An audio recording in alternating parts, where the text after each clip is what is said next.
This is the Seven Figure Standard Podcast, hosted by Arash Vasugi and Mikey Stiller, with mindset and strategies to help you break through and create personal freedom.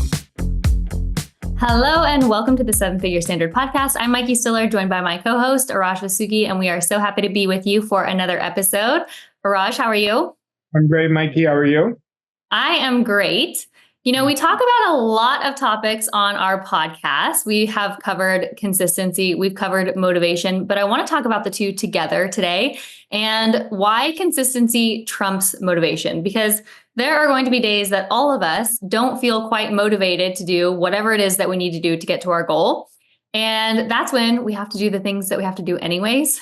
So we talk about consistency, how you build consistency and how you stay consistent even when you don't feel like it, you don't feel good, or whatever it may be that is stacked up against you. Sure. Motivation is important because motivation gets you started. Consistency takes you to the finish line. The man or woman that's most consistent always wins. So if you look at something extraordinary that anybody listening to this has accomplished, I guarantee consistency was connected to it. So it's not what we do once in a while that creates a world-class life. It's what we do every day. And so when we talk about consistency, you can't talk about consistency without discipline. But we've got to understand what discipline is. Discipline we don't see right away. Discipline is delayed gratification. It's seeing the big picture. But discipline is what creates consistency. But we want to make consistency part of our identity, that everything I do in a consistent way, because motivation is going to wane. You may have a distraction because everything is a distraction from our goals.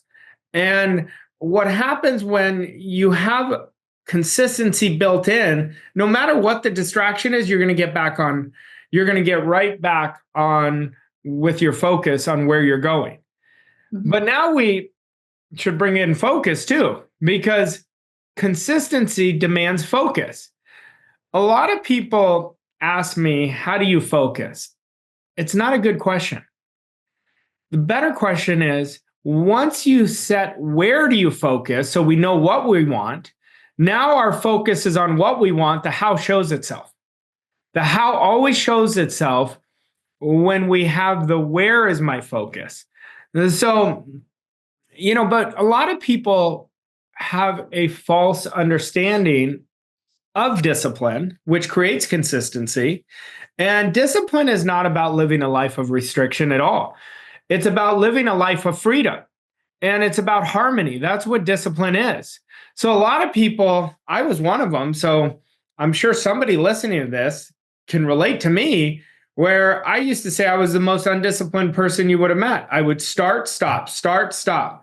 I wasn't undisciplined. I was disciplined in the wrong things. Starting and stopping was my discipline. So once I changed it and I created consistency, but how does consistency start? The magic always lies in the momentum we start.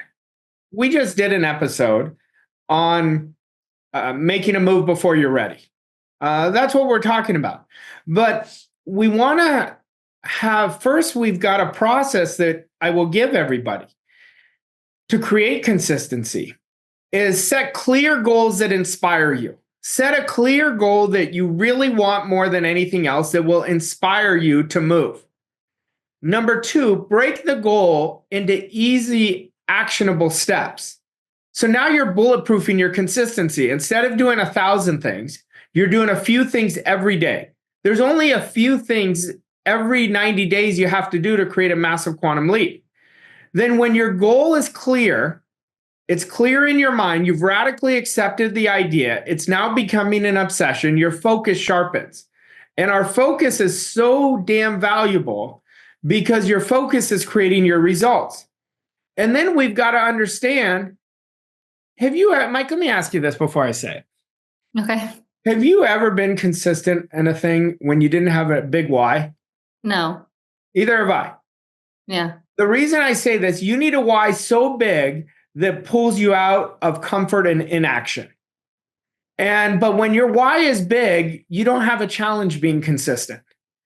And every time you take an action step, you're building more self-respect. That's a 5-step process I just gave everybody. 5 simple steps. And now consistency is a habit built inside of you. God, that's so good. I'm sure everyone's going to rewind and listen to that one more time and write it down. You can use that every single day. Arash, on the podcast, we've talked about philosophy, standard, identity. Where does consistency fit in to those 3 categories? Well, it fits in with your identity. We want to make consistency a part of our identity. I am the most consistent person I know. Mm-hmm. And it's not about competing with other people. It's building it into a belief that is automated that will be harder for you not to be consistent than consistent. I was sharing the other day with you. I watched so many people create great results, then die off. And why did they create great results? Because their focus was sharpened and they were consistent, but they didn't set another target after that. And so it drops off. So what we have to do is understand my belief. This is one of my highest values. I believe our soul is always for expansion and growth. And so we're meant to be dissatisfied because dissatisfaction is a very creative state that gets us onto the next thing and the next thing. This thing we call life is a journey. It's not a destination. And once we start committing to the journey, that's when the real magic starts really unfolding in our life. And so that's part of the philosophy, to answer that part of your question. The journey is the philosophy. And once we start building it and understanding that nobody wins if they're not consistent. Nobody wins if they're not disciplined. The price of freedom is discipline.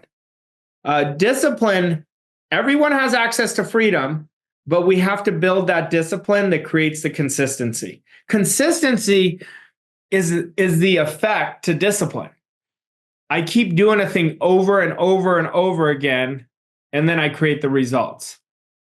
Arash, it was a few weeks back, a few episodes back, maybe even a month now, that you came on the podcast and you said, where are you lying to yourself?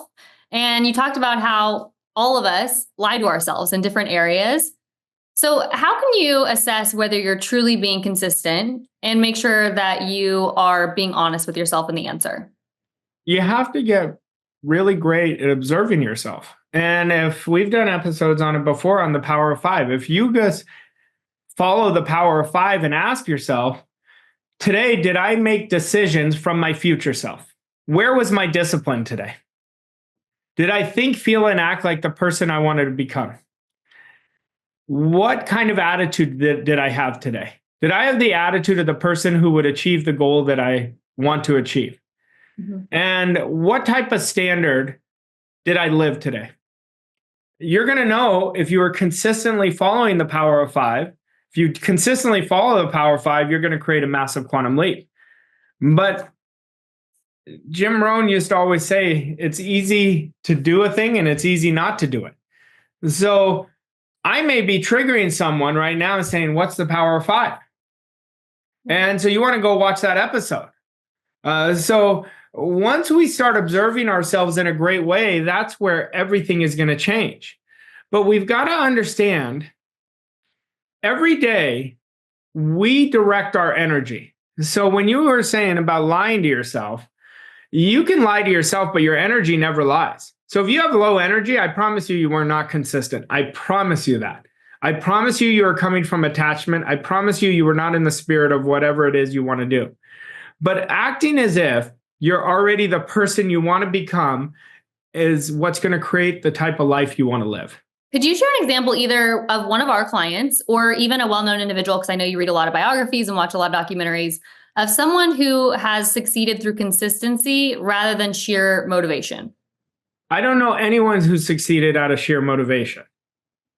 I observe, so many people. I do read a lot of biographies and I study them very closely. Every single one of them will talk about how much consistency changed their life. Now, none of our clients who are creating amazing results, and we have thousands of success stories, they're all consistent. So I don't want to single anybody out because it wouldn't be fair to all the other people, but I'll tell you this.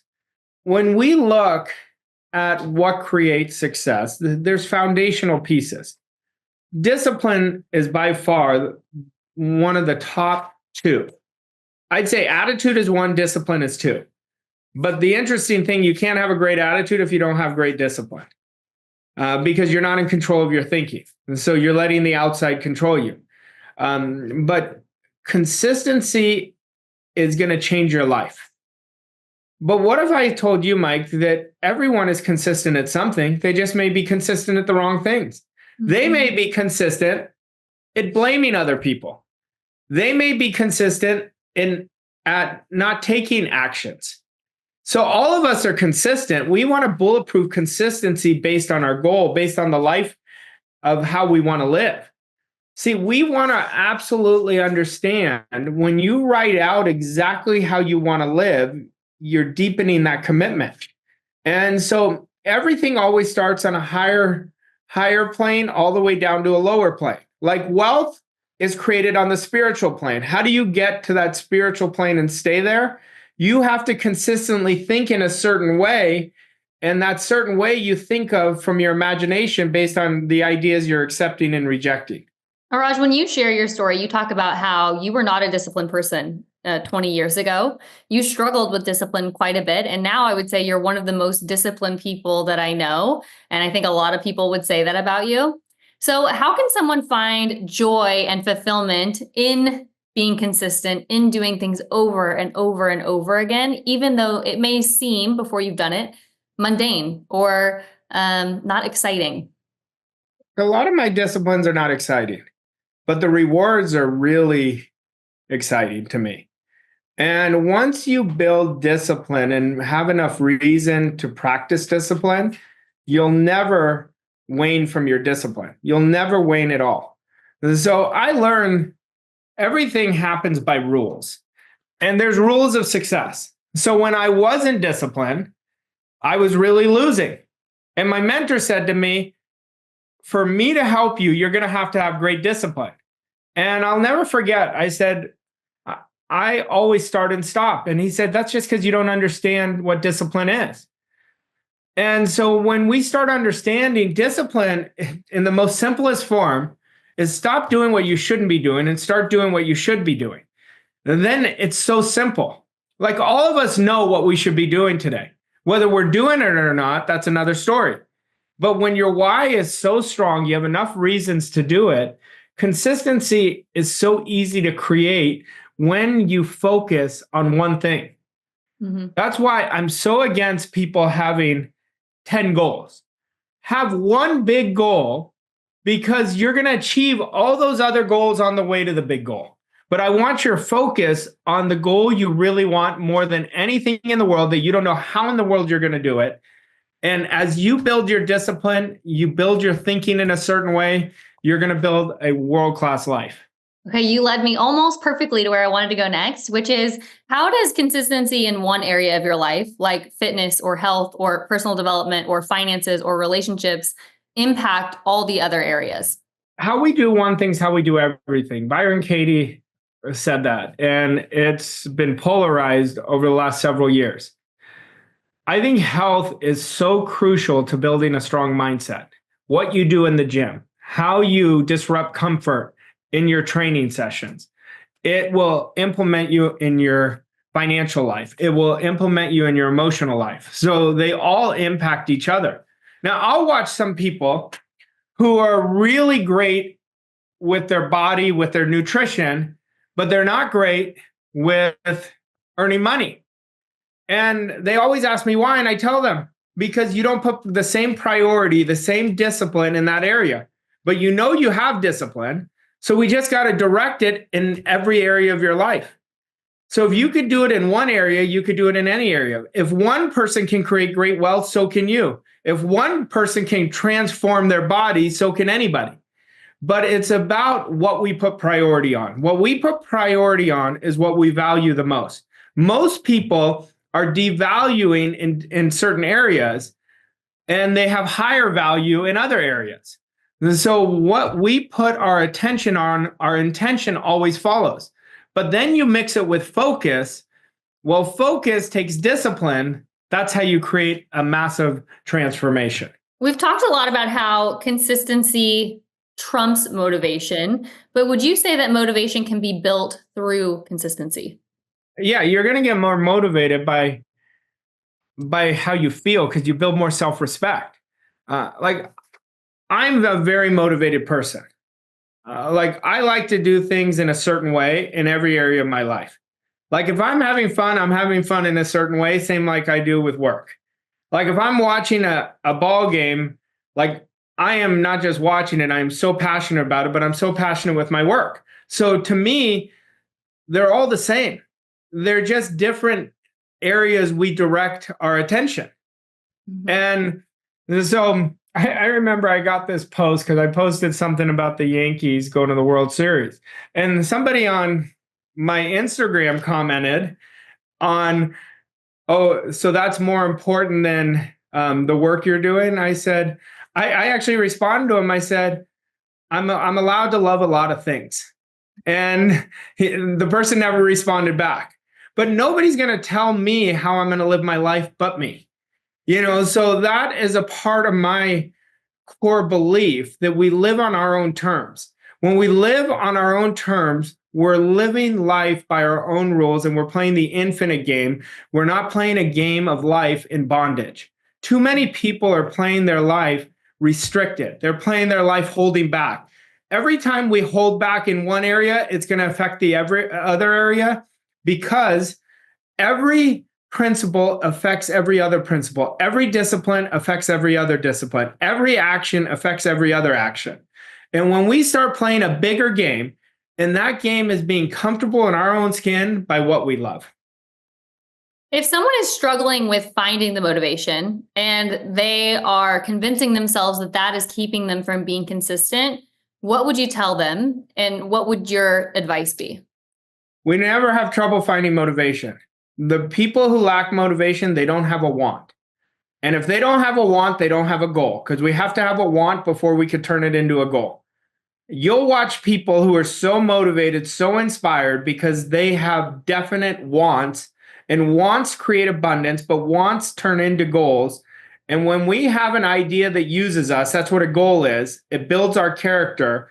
It builds every part of our life. You'll have more motivation than you've ever had. So good. And then obviously you talk about taking action and consistently taking action to get to your goal, but you can't just take any action. You have to take right action. And that goes back to, you got to know what the goal is before you can decide what the right action is. So do you have a process of knowing which action to take every day? My actions are different every day. It depends how I'm progressing. And I tend to think that I progress at a high level. My results tell me that. So I want to take bigger, bolder actions, and I could do the same action. It could be a completely different action because I'm doing it with a completely different level of confidence.